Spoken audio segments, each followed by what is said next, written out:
Shalom saudara-saudara, merupakan sebuah sukacita bagi kita ketika kita diperkenankan kembali untuk membaca dan merenungkan firman Tuhan. Bacaan Alkitab kita pada saat ini terambil dalam 1 Korintus pasal 12 ayat 1 hingga ayatnya yang ketiga. Sekarang tentang karunia-karunia roh. Aku mau saudara-saudara supaya kamu mengetahui kebenarannya. Kamu tahu bahwa pada waktu kamu masih belum mengenal Allah, kamu tanpa berpikir ditarik kepada berhala-berhala yang bisu.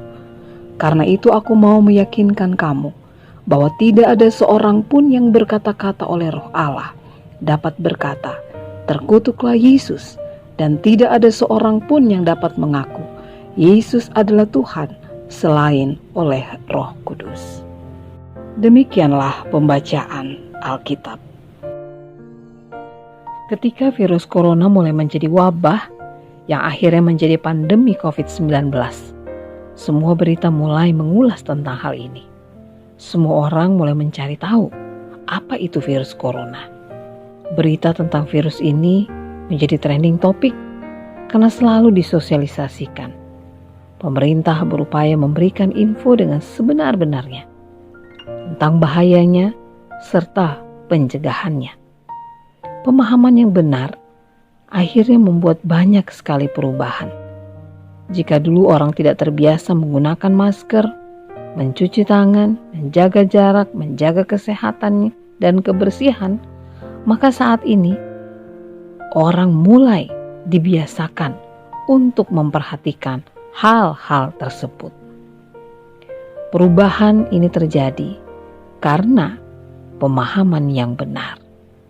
Bapak Ibu Saudara yang kekasih dalam Tuhan, di kota Korintus, jemaat memiliki pandangan beragam tentang karunia. Ada yang bisa berkata-kata tentang hikmat, ada yang berkata-kata dengan pengetahuan, ada yang bisa menyembuhkan, ada yang bisa membuat mujizat, ada yang bisa bernubuat, membedakan roh, berbahasa roh, dan juga ada yang bisa menafsirkannya. Namun, mereka terjebak dalam penilaian bahwa karunia yang satu lebih tinggi dari yang lain. Nah, untuk persoalan ini Paulus memberikan nasihat, yaitu agar mereka melihatnya dalam bingkai kebenaran. Apa yang dimaksud dengan bingkai kebenaran? Maksudnya adalah cara melihat sebuah peristiwa dengan tuntunan Roh Kudus berdasarkan pemahaman dan pengenalan yang benar akan Yesus Kristus sebagai sumber hikmat. Sehingga setiap orang dapat memahami bahwa karunia-karunia yang berbeda itu satu dengan yang lain tidak lebih tinggi, namun justru saling melengkapi untuk kemuliaan Allah.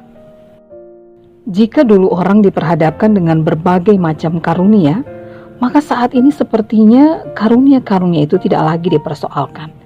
Kecenderungannya orang sibuk mengamati karunia yang dimiliki oleh orang lain dan menginginkan bakat orang lain, sehingga tidak menggali karunia atau potensi yang dimiliki, atau dengan kata lain, tidak meminta hikmat Allah untuk memberikan kemampuan dalam tuntunan Roh Kudus agar kita bisa melihat apa yang Tuhan karuniakan dalam diri kita, karunia-karunia apa yang kita miliki.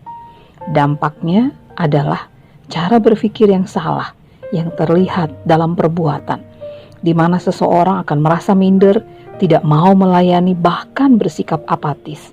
Yang lebih parah, jika muncul perasaan iri hati dan akhirnya tidak mau bersama-sama memberi diri dalam sebuah pelayanan. Padahal Tuhan menghadirkan kita di tengah-tengah dunia bukan berarti tanpa tujuan.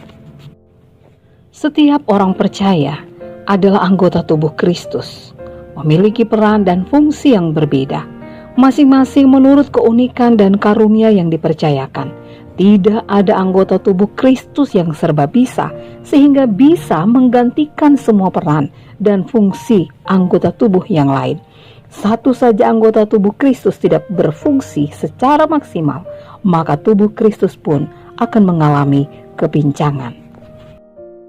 Bapak Ibu Saudara-saudari yang Tuhan Yesus kasihi, pada akhirnya ada dua hal yang perlu kita renungkan bersama ketika kita merenungkan firman Tuhan pada hari ini. Yang pertama, milikilah pengenalan yang benar akan Tuhanmu, karena pengenalan dan pemahaman yang benar akan merubah cara berpikir kita, akan merubah cara hidup kita untuk menjadi pribadi yang lebih baik, untuk semakin memuliakan nama Tuhan. Bagaimana caranya? Hiduplah dalam persekutuan dengan Allah. Hiduplah senantiasa dalam kesukaan yang membaca dan merenungkan firman Tuhan.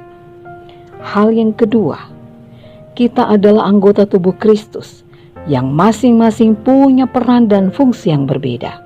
Kita punya kelebihan yang masing-masing juga berbeda. Fokuslah dengan panggilan kita, keunikan kita, dan karunia yang Tuhan berikan kepada kita. Jangan membandingkan karunia atau talenta kita dengan orang lain, sebab Tuhan menciptakan kita dengan tujuan masing-masing. Amin. Bapak Ibu Saudara yang kekasih di dalam Tuhan, mari kita satukan hati kita berdoa. Tuhan, terima kasih untuk firman-Mu yang menyapa kami.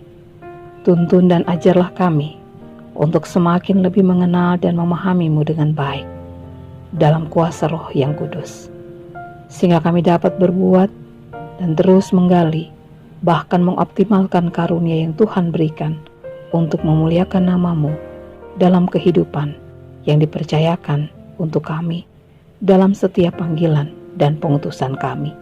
Di dalam nama Tuhan Yesus kami berdoa. Amin.